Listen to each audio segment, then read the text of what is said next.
बांग्लादेश के PM Sheikh Hasina resign कर चुकी है और उनके देश के आर्मी चीफ वाकिरुज्जामान पूरे देश को टेक ओवर कर चुके हैं। माननीय प्रधानमंत्री পদত্যাগ করেছেন এবং এখন একটা ইন্টারিম গভর্নমেন্ট ফর্ম করে আমরা আমাদের কার্যক্রম পরিচালনা করব। बांग्लादेश में काफी समय से प्रोटेस्ट चल रहा था और सिचुएशन इस हद तक खराब हो गई कि 5 अगस्त को उनके देश के पीएम शेख हसीना को देश छोड़ के इंडिया तक भागना पड़ गया।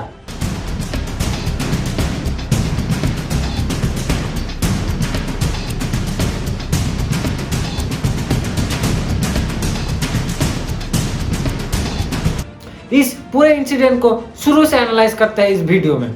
सो हेलो फ्रेंड्स, मैं हूं Devashish and let's find out the truth. PM के रेजिडेंस में लूटपाट मची हुई है। आम जनता सारे सामानों को चोरी और लूट कर रहे हैं।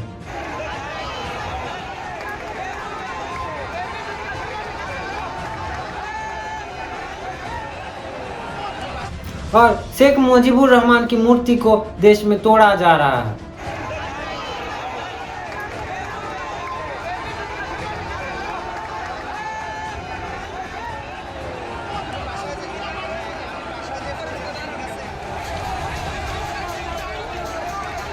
माइंड लीजिए, वही शेख मुजीबुर रहमान है जिन्होंने बांग्लादेश को बनाया। 1971 की लड़ाई में पाकिस्तान से बांग्लादेश को अलग करके एक सेपरेट कंट्री बनाया। ये वही शेख मुजीबुर रहमान है और शेख मुजीबुर रहमान शेख हसीना के पिताजी भी है।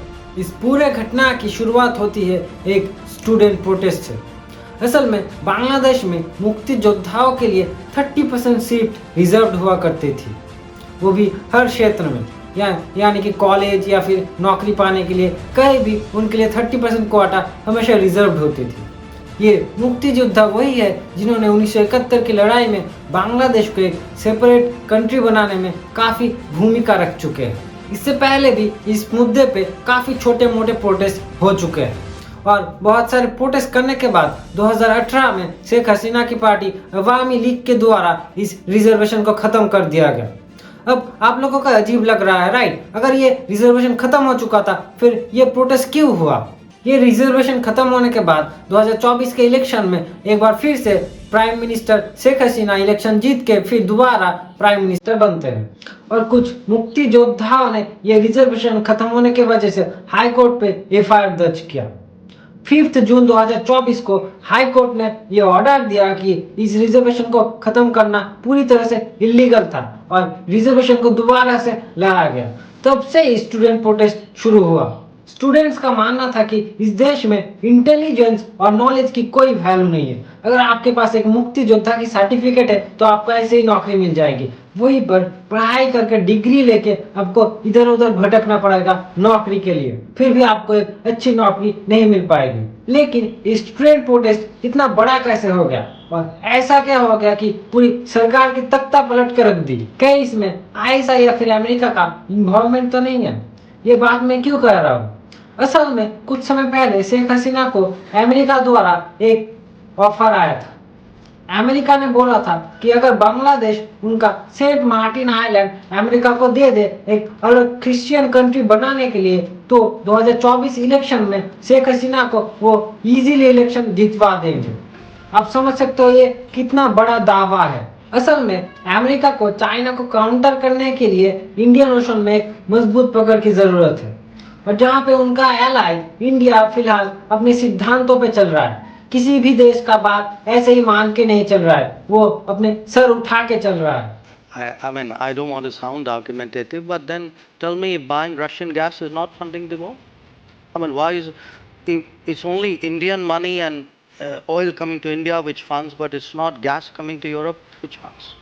इसी बात को मुद्दे रखते हुए अमेरिका ने सोचा वो उसको खुद को ही अपनी पकड़ मजबूत करना पड़ेगा इस रीजन पे, और अगर सेंट मार्टिन आइलैंड मिल गया तो वहाँ पे वो अपना एक मिलिट्री बेस, अपना खुद का एक कंट्री बना सकता है और चाइना को काउंटर कर सकता है। इसी को मुद्दे रखते हुए उन्होंने शेख हसीना को यह ऑफर दिया, लेकिन उन्होंने जब ये ऑफर ठुकरा दिया तब अमेरिका ने शेख हसीना को ये भी कहा कि इसका अंजाम बुरा होगा। अब यूएस ऐसा कर सकता है या नहीं, इस बात पे रद्दी सा भी डाउट मत रखना। इससे पहले भी यूएस बहुत सारे देशों में अपना पपेट गवर्नमेंट बना के उस देश को इन्वेट कर चुका है। जैसे आप इस देश का ही एग्जाम्पल ले लो, टिमोर लेस्टे। सिर्फ अपने इंटरेस्ट के लिए यूएस ने टिमोर लेस्टे को तोड़ दिया 2 हिस्सों में। आज से 50 साल पहले इंडोनेशिया, जो कि यूएस का एलाय है, उसको फंड करके उसने टिमोर लेस्टे को इन्वेट करवा दिया और बहुत सारे लोगों की हत्याएं करवाई गई और इन टिमोर लेस्टे को एक नई कंट्री बनाई गई, क्रिश्चियन कंट्री, जहाँ पे फिलहाल मेजोरिटी क्रिश्चियन है। उससे बेनिफिट यूएस को यह मिल गया कि पूरा क्रिश्चियन कम्युनिटी यूएस को सपोर्ट करता है। टिमोर लेस्टे तो छोड़ो, यूएस ने कोरिया के केस में ही क्या किया। जब यूएस और यूएसएसआर के बीच में कोल्ड वॉर चल रहा था, तब अपने इंटरेस्ट के लिए उसने कोरिया को 2 हिस्सों में तोड़ दिया, साउथ कोरिया और नॉर्थ कोरिया। और उनका डिवीजन भी यूएस द्वारा ही तैयार किया गया, विदाउट एनी नॉलेज। सिर्फ उस पे जो 3 लाइन जाती है हमारे ग्लोब के, उस लाइन के डिवीजन के द्वारा कोरिया को तोड़ा गया। वापस आते हैं इस मुद्दे पे कि बांग्लादेश पे ये प्रोटेस्ट इतना बड़ा कैसे बन गया। तो स्टूडेंट्स ने जब ये प्रोटेस्ट शुरू किया, उसके बाद बांग्लादेशी आर्म फोर्सेस ने स्टूडेंट्स पे लगातार गोलियां बरसाई, जिस वजह से 36 दिनों के प्रोटेस्ट में 366 लोगों की मौत हो गई, जो कि इस प्रोटेस्ट को एक स्पार्क देता है बड़ा बनने के लिए। और इस प्रोटेस्ट का एक मेजर कारण भी है ये। लेकिन सिर्फ ये रीजन है या फिर बाहर के कंट्रियों ने इस प्रोटेस्ट को फंड किया है, वो तो ऑफिशियली कोई स्टेटमेंट नहीं आया। और आर्म फोर्सेस को गोलियां बरसाने के लिए किसने ऑर्डर दिया? क्या इसके पीछे गवर्नमेंट था या फिर बाहर का कोई कंट्री इस प्रोटेस्ट को मदद कर रहा था इतना बड़ा बनने के लिए और इस सरकार की तख्ता पलट करवाने के लिए? इस वीडियो में मैंने अपना खुद का पर्सपेक्टिव आपके सामने लाने की कोशिश की है। बाकी आपका क्या राय है इस विषय में कमेंट बॉक्स में जरूर बताइए, हमें अच्छा लगेगा आपका पर्सपेक्टिव जानना। फिलहाल के लिए इतना ही। अगर वीडियो अच्छा लगा तो एक लाइक जरूर ठोकना and do subscribe to Vision Jump and stay tuned with us. This is Devashish signing of.